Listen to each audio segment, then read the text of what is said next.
ஜெய் கணேஷா. ஓம் சக்தி, ஜெய் வராகி. அனைவருக்கும் என்னுடைய பக்தி கலந்த வணக்கத்தை தெரிவித்துக் கொள்கின்றேன். பிளவ வருடம் வைகாசி மாதம் 2021 அன்று அமாவாசையும் கிரகணமும் கூடி நடைபெறுகின்ற காலகட்டமாக இருக்கின்றது.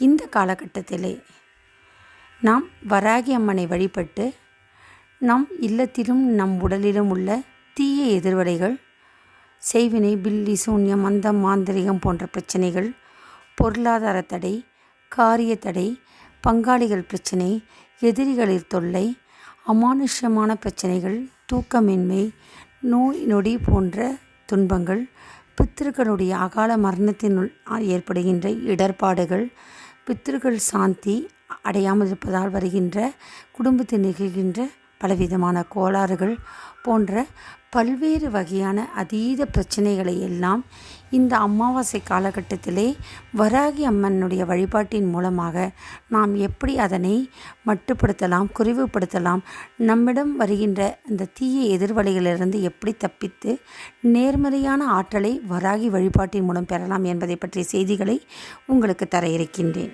2021 ஜூன் மாதம் 9 மற்றும் 10ஆம் தேதி அன்று அமாவாசைக்கான காலம் வருகின்றது. வைகாசி மாதம் 26, 27ஆம் தேதி. ஜூன் 9 பகல் 1:58 ஜூன் 10 பகல் மாலை 4:22 வரை இந்த அமாவாசைக்கான காலம் இருக்கின்றது. அதாவது வைகாசி மாதம் 26ஆம் தேதி புதன்கிழமை 1:58 பகல் 1:58 வைகாசி 27 வியாழக்கிழமை மாலை 4:22 வரை இந்த அமாவாசைக்கான காலம் வருகின்றது. அதே போல் கிரகணம் என்று சொல்கின்ற காலகட்டத்திலே இந்த சூரிய கிரகணமானது வைகாசி மாதம் 27ஆம் தேதி ஜூன் 10ஆம் தேதி அன்று பகல் 1:42 முதல் மாலை 6:41 மணி வரை மிருகசீரிஷ நட்சத்திரத்திலே ராகு கிரகஸ்த பகுதியாக சூரிய கிரகணம் இந்த பூமியிலே இருக்கின்ற சில பகுதிகளுக்கு மட்டும் தெரிய போகின்றது. குறிப்பாக இந்தியாவிலே இந்த கிரகணம் தெரியாது. எப்படி இருப்பினும் இந்த காலகட்டத்திலே பூமியின் மேற்பரப்பிலே வானவியலுடன் கூடிய இந்த நிகழ்வு நடக்கின்ற காலகட்டத்தில் பூமியிலே இந்த கிரகணம் தெரிந்தாலும் சில பகுதிகளில் தெரியவில்லை என்றாலும் பூமி பரப்பிலே இந்த அதிர்வுகள் இருக்கும். சாதாரணமாகவே அமாவாசை பௌர்ணமி காலகட்டத்திலே கடலினுடைய கொந்தளிப்பை பாருங்கள். மிக அதிகமான கொந்தளிப்புகள் எப்படி உருவாகுகின்றது?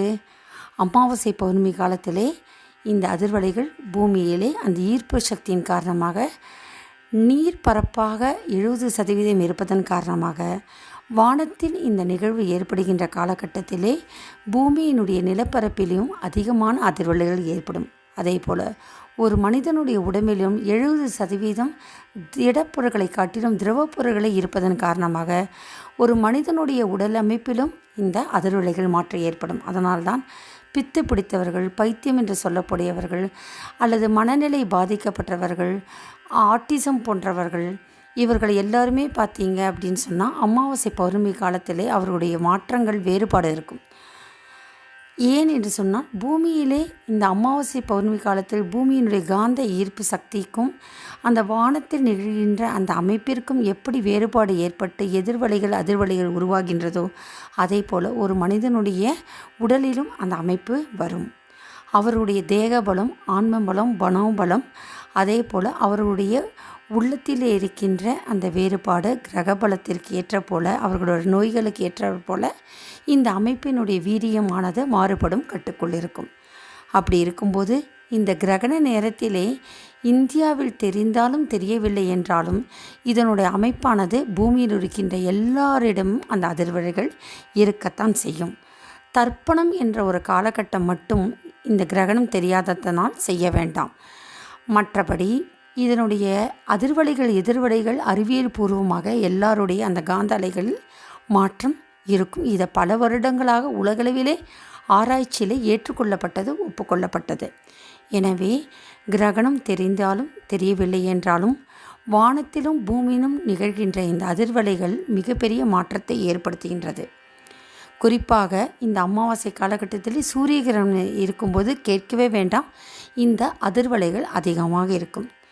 இந்த காலகட்டத்திலே வராகி அம்மாளுடைய வழிபடும் பக்தர்களுக்கு ஒரு மிக சிறந்த வாய்ப்பாக அமையும்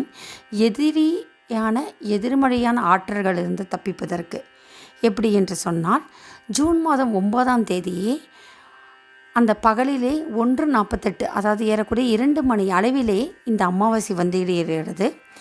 இந்த அமாவாசை அந்த 2 மணியிலிருந்து வந்து 9ஆம் தேதி இரவு அமாவாசை இருக்கின்றது. ஆனால் 10ஆம் தேதி இரவு அமாவாசை இல்லை.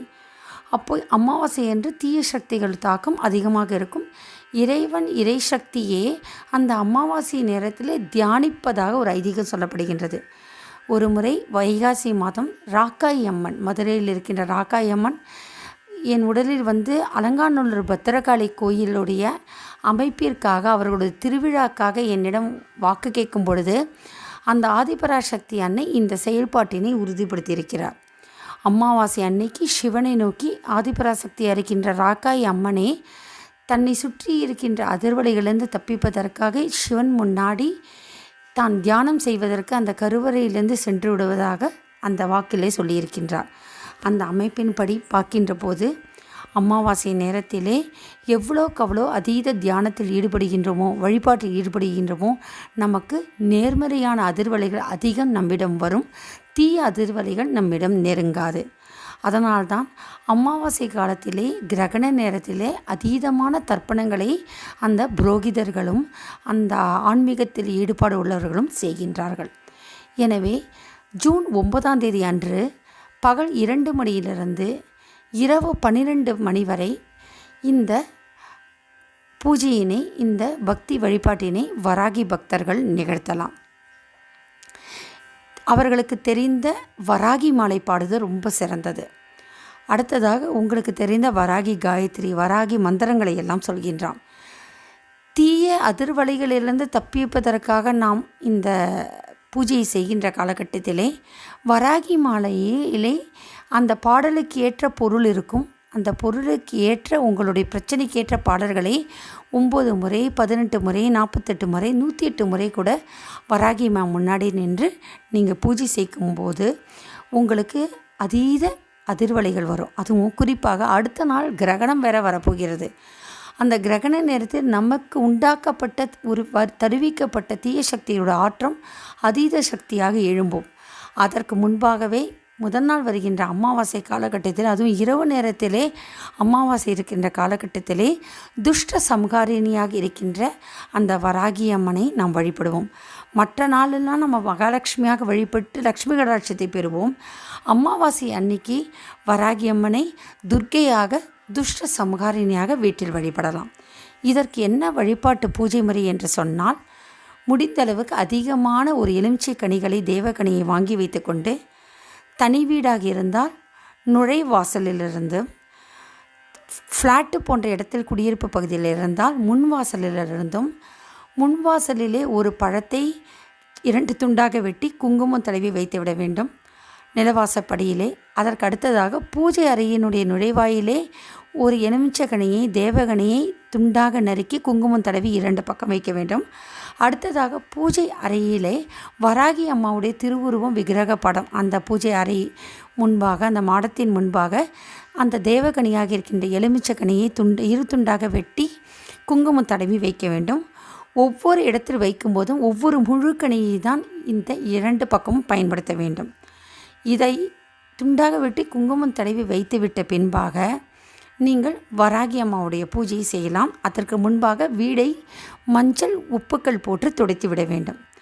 எலுமிச்சக்கனியை துண்டாக்கி குங்குமம் தடவி இந்த முன்வாசல், நிலவாசல், பூஜை அறை, வராகி அம்மா திருவுருவ விக்கிரக படத்தின் முன்பாக வைத்து விட்டதுக்கு அப்புறமாக நீங்கள் வழக்கம் போல் வராகி அம்மா பூஜையை ஈடுபடலாம். அல்லது குறிப்பாக உங்களுக்கு வராகி மாலையில் எந்த பிரச்சனைக்கு எந்த பாடல்கள் இருக்கோ அந்த பாடல்களை தேர்ந்தெடுத்து கூட துஷ்ட சம்ஹாரிணியாக இருக்கின்ற வராகி அம்மாவை அன்று இரவு 12 மணி வரை வைத்து வழிபடலாம். இதற்காக உங்களுக்கு நைவேத்திய பொருட்கள் என்ன முடியுமோ அதை நீங்கள் செய்யலாம். பால் வைத்தால் கூட போதும். ஒரு குடுவையிலே மஞ்சள் தண்ணி வைத்தால் கூட போதும். அடுத்ததாக புதன்கிழமையன்று ஜூன் 9ஆம் தேதி அன்று பகல் 2 மணியிலிருந்து இந்த வழிபாட்டை தொடங்கி விடுகின்றோம். எலுமிச்சக்கனியை தேவகனை வைத்து விடுகின்றோம் புதன்கிழமை. அடுத்ததாக வியாழக்கிழமை அன்று நாம் எந்த வராகியம்மா பூஜையும் செய்ய முடியாது. ஏனென்றால் பித்தர்கள் பூஜை செய்பவர்களுக்கு அந்த பித்தர்களுடைய வழிபாடு இருப்பதன் காரணமாக எந்த தெய்வத்தினுடைய பூஜை, குலதெய்வ பூஜை கூட செய்ய முடியாது. பித்தர்கள் வழிபாடு செய்யாதவர்கள் இந்த வராகி பூஜையை மீண்டும் செய்யலாம். அடுத்ததாக கிரகணம் வந்து விடுகின்றது. கிரகண நேரத்தை முன்பாக மிகப்பெரிய பூஜையும் செய்ய முடியாது. ஆனால் இந்த காலகட்டத்திலே தொடர்ச்சியாக 48 நாள் பூஜை செய்கிறவர்கள் வியாழக்கிழமை அன்று விடிகாலையிலேயே உங்களுடைய பூஜை வழிபாட்டை முடித்து விடலாம். அப்போது தான் அது தொடர்ச்சி வழிபாடு தடங்கள் இல்லாமல் நடைபெறும்.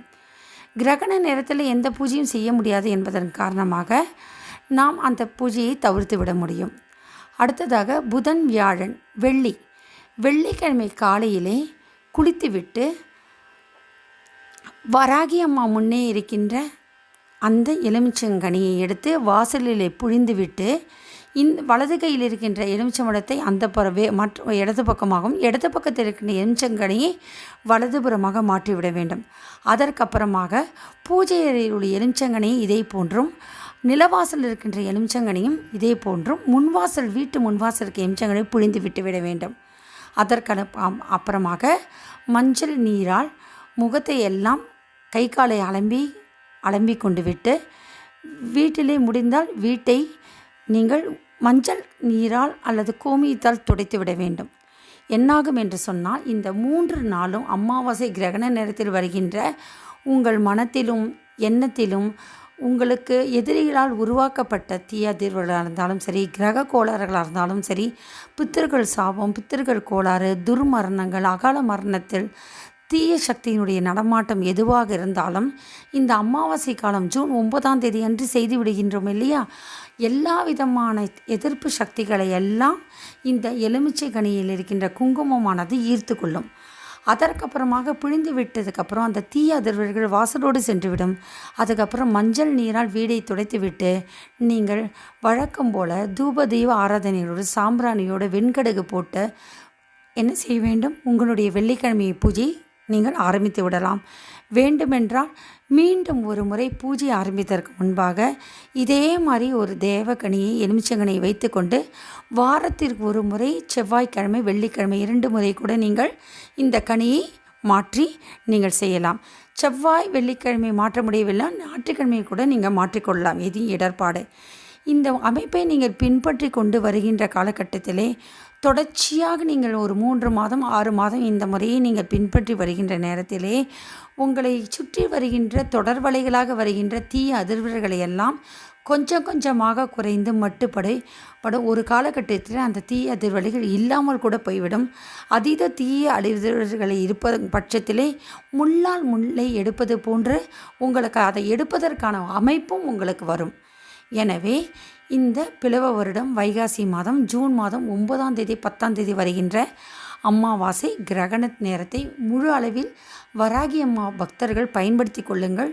ஜூன் 9ஆம் தேதி இந்த பூஜை முறையை வழிபாட்டை செய்து வராகி அம்மாவை வழிபட்டு துஷ்ட சம்ஹாரிணியாக இருக்கின்ற வராகி அம்மாவை அன்றைக்கு துஷ்ட சம்ஹாரிணியாக துர்கியாக நினைத்து கொண்டு, குடும்பத்திலே மயான காளியாக அந்த வராகி அம்மாவை நினைக்காதீர்கள். துஷ்ட சம்ஹாரிணியாக துர்கியாக நினைத்து கொண்டு அந்த வராகி அம்மாவை பூஜை செய்யுங்கள். உங்கள் வீட்டில் குடிபுகுந்த வராகி அம்மா கண்டிப்பாக ஒவ்வொரு அமாவாசையிலும் வந்து உங்களுடைய எதிர்ப்புகளை எல்லாம் வேரோடு வெட்டி சாய்த்து விடுவாள். உங்கள் வீட்டிலே வராகி அம்மா இருந்தாலும் சரி, பிரித்திங்கரா போன்ற தெய்வங்கள் இருந்தாலும் சரி, காளி வழிபாட்டில் உள்ளவர்கள், பேச்சியம்மன், இசக்கியம்மன் போன்ற குலதெய்வம், அங்காளம்மன் வழிபாடு உள்ளவர்களுக்கு கூட இந்த அமைப்பு பொருந்தும்.